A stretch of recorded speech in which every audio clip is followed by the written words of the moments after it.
Greetings, greetings. This is Loso, in case you didn't know so, aka the spiritual healer. Out here in Charleston, about to walk over to my baby boy, check on him. Got a treatment coming up tonight.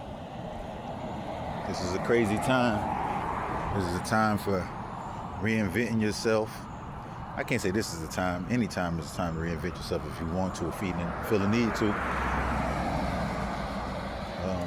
It's just a crazy time. Retrograde. I believe it ends on August the 11th. August the 8th. It's an 8/8 portal. A lot of energy, a lot of stuff going on. The crazy part about it is the portal's opening during retrograde, which means it's going to be opportunities and stuff coming to people, but it's going to be in the disguise almost. It might be foreign to them because this retrograde is going to make communication a little cloudy, a little difficult. Retrograde makes technology malfunction.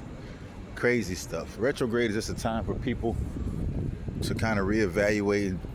Well, I can say people, for me, myself, to deal with my shadow work. Work on those things that bother me when I'm sitting home thinking to myself. You feel me? Shadow work. That stuff that just go on in your head that nobody don't know about. What you think you're doing and concealing behind closed doors and in the dark. Working on that part of yourself. Ironically, our shadow is the thing that we dislike the most because it's calling us. And I'm realizing that my shadow is people that I put my energy into an effort and how it's reciprocated. The shadow is I always want to be a people pleaser. I want to help people. I want to always be there for people, let them depend on me. Not realizing everybody don't really deserve that part of me. You know, that's my shadow. My shadow is learning how to tell people no and be comfortable with it, be okay with it. A lot of people think, you know, I'm a jerk. I know this shit look kind of crazy right now because I'm walking through. Oh, wait, look real crazy. You know what I'm saying? A lot of shadow work. I don't know how to tell people no. It sounds kind of crazy, but I've always tried to make people, you know, not feel uncomfortable. Try to be understanding. And the reality of it is not everybody deserves that discernment, you know, deserves that courtesy, because there's some people who are emotional vampires who would just take advantage and take your energy, but they're hypocritical. When you call them on it, when you realize that they're being that vampire, they'll turn it on you. You're emotional, or you moody, you sometime. Not realizing that most people are a reflection of who you're around. So in turn, if I'm those characteristics and you notice that in me, that's more likely a personality in you. But I can't deny that. I've been told that. So my thing is to work on that. By working on that is eliminating those people who are just there to take advantage of you, who really don't want no better for you. Like, will real life rather them over you. And not saying that they're not supposed to be like that, but there's an experiment, right? And, you know, it's for people who are petty. And one of the experiments is like, would you take, hypothetically, $1 million, right? But you asked them if, say for instance, they enemy, if you get $1 million, your enemy get $2 million. Or would you rather give your enemy 20 grand, but you only get 60 grand? Most people don't realize that they'll take the 60 grand just to get the other person less, but feel like the other person's a hater. Not realizing when you get money, if you know the right thing to do, it don't matter how much you give. Somebody giving to you, you should be able to make it flip. But it's funny because people's petty perceptions will make them argue down why they justify not giving their enemy the 2 mil and them taking $1 million. Them taking a $40,000 cut for 60 grand just to get somebody else 20 grand. That's psychologically, that's crazy. But it is what it is. And I'm not going to even be judgmental. I can't even deny that For a time, I might have been the person be like, nah, I ain't giving nobody more than me, you know? And that's just growth. That's just growth. Because most of the time, you shouldn't be counting nobody else's pocket anyway, even if you know what they got. Because you don't know how they're going to spend it or what they're going to do with it. Nevertheless, just dealing with that part of me. Dealing with that part of me makes me realize that part in other people, you know? And if I choose to deal with them and let them continuously get by and get over, then I have to take responsibility for that. I have to accept that I'm allowing this behavior. So I can't ever expect more from that person.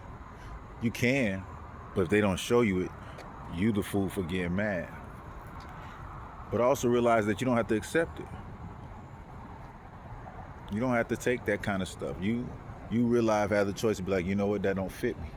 And not even be in a malice place, like gotta be, you know, some people, they gotta do the most, but it's them, you know. You ain't even gotta be in a malice place to be like, no, that's just not for me. Or I don't want to rock like that, you know. Something simple, but it's funny because everybody's different. And I'm learning that there's really no right or wrong. There's no right or wrong in the world, but karma is real. The law of attraction is real. There's no right or wrong. Just know that when you grab those things and them things come back to you, you can try to put it on other people and blame other people, but it's really what you put out to the world you get back. And that's the part that's the craziest, because the law of attraction, man, listen. There's a lot of universal laws. The law of attraction is something serious. You know what I'm saying? But the law of attraction still governed by a higher law. You know what I'm saying? That however you view yourself is what you attract. The things you think about is what you attract.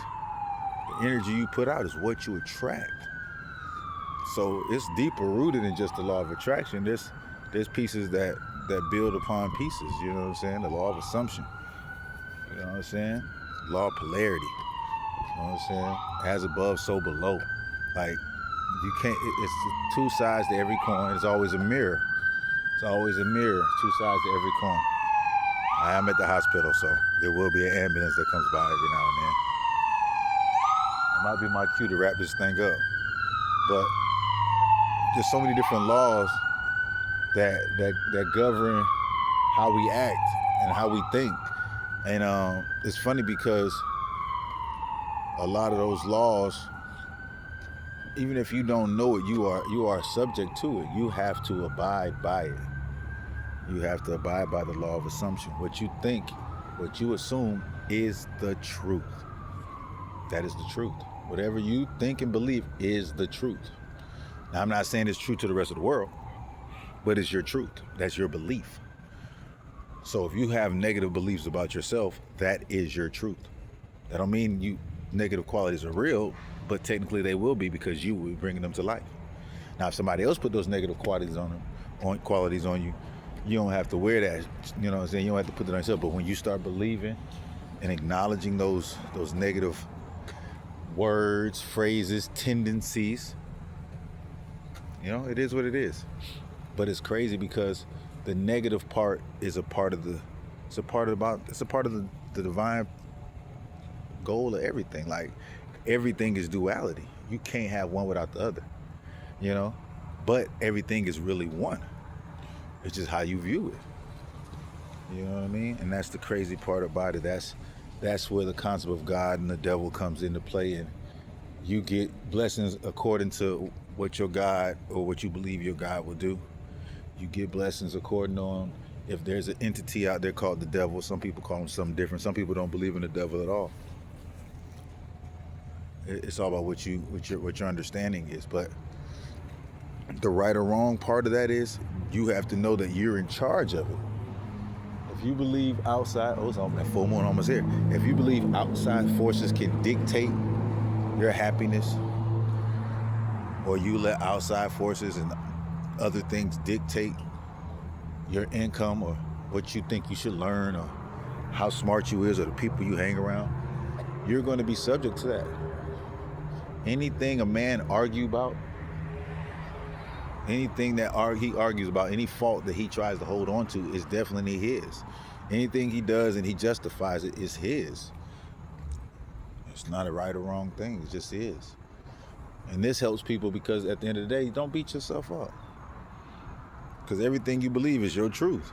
If you think you're a bad person, yeah, it'll be true. And the universe will give you that. Now, if you think you're a good person and you do dirty stuff, the universe still gonna show you. You feel me? You just gonna be in denial. But a lot of times people will know, and it's not even about what people know. You know in your heart, your subconscious. That's the real truth right there. What you say out loud is one thing, but what you believe in your heart is another. That's another. Man, but I'm about to get up here with my baby boy with his treatment, you know. Just had a download about living. Again, this is Loso, in case you didn't know so, aka the spiritual healer. I just created my own nation and my own city. Stay tuned, because I'm going to show you, I'll put you on game. Los.